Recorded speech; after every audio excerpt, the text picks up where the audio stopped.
came out on Blu-ray, of course, I had to buy it so that she could watch it whenever she wants. And then they both fell in love with it. Small Lady and Chibi both were, like, I could probably at one point have storyboarded this movie. That thing was on my TV so much. Like, every time I turned around, they wanted to watch Miles. To them, Spider-Man is Miles Morales. I mentioned this in the Spider-Punk episode, but, like, Peter Parker is just the goofy mentor He's the guy that gets offed in the first 20 minutes and then later comes back with a potbelly. Yeah, like, he is just the comedy relief. Yeah. Spider-Man, like, we went and watched the Tom Holland Spider-Mans, and both of my children were like, where's Miles at? Who's this dude? Why is this dude here? Boo, get off the stage. We want the other one. I like him better. Yeah. And these characters that, quote-unquote, transcend decades and just go on and on. Your Spider-Mans, your Batmans, your Wonder Womans, whoever. The different generations have their versions.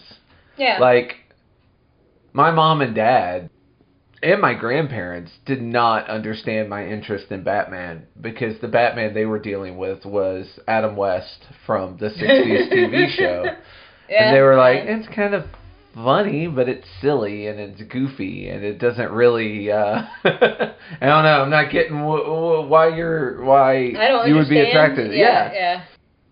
But I was coming into the Batman the Animated Series and the Tim Burton Batman movie that came out in '89.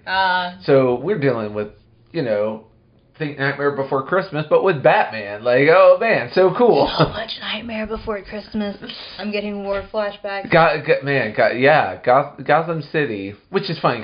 Tim Burton more produced than had a lot to do with Nightmare Before Christmas, but his version of Gotham City from that Batman movie was so. It was a whole nother world. It was like watching. I don't know. I guess. It was like, for people of that generation, watching The Wizard of Oz, where Dorothy's in a black and white movie, and then when she lands in Oz, it turns to color.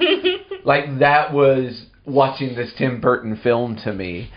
And then he put out 30 more films with the exact same feel, and you eventually got to the point where you're like, all right, you got a thing going. Like, I get it. I don't need this ad nauseum infinitely, but... Man, the first time, that first hit of a Tim Burton film, woo! Yeah, I am, aware. And I feel like these might be that because they have such a unique feel to them. Yeah. The way the animation's done. Mm-hmm. And, I mean, that's the reason why there's 6 years between...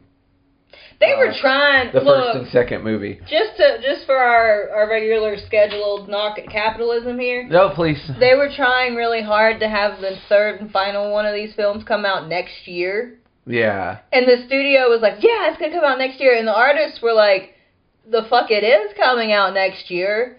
Do you think this shit is easy to animate? Do you know how many Spider-Mans there were on that train in the second movie? Every single one of those characters had its own movement. Yeah. And, like, you can't just snap and make it appear. Well, it is the reason why people today, my generation, and even after me, your generation, even after you, talk about, like, when they watch children's cartoons today and stuff that's on television today, they complain about, like, oh my god, the animation, like, it's not good, it's not fun. The story's bad, the animation's bad. Well, specifically targeting the animation now to keep our capitalism knocking going, but it's because they're like, well, we can make a 30-minute episode with minimum movement and animation and make the same amount of money as spending tons or getting a Japanese a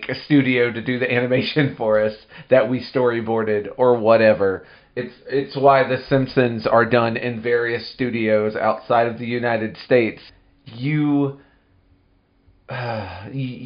no quicker way to ruin art than put too many money interest in it. And these movies were amazing in the fact that they were so well animated, and that as much as I want to bitch, some studio was like, hey, you know what? What if we did take a lot of time and money and make a really beautifully well done animation? Yes, absolutely.